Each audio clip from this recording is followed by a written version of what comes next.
அந்தத்தில் உள்ளவைகளை ஆதி முதற்கொண்டும் இன்னும் செய்யப்படாதவைகளை பூர்வ கால முதற்கொண்டும் அறிவிக்கிறேன். என் ஆலோசனை நிலை நிற்கும். எனக்கு சித்தமானவைகளை எல்லாம் செய்வேன்.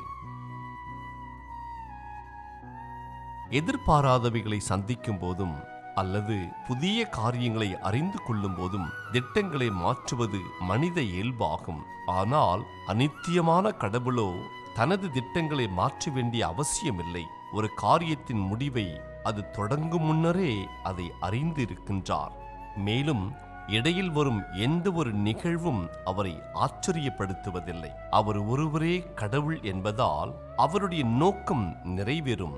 ஆகவே மனிதர்கள் தங்களுடைய திட்டங்களை செய்யும் போது கடவுளுடைய ஞானத்தை செயல்படுத்தி அவருடைய நோக்கத்தை தேட வேண்டும். ஜெபம்.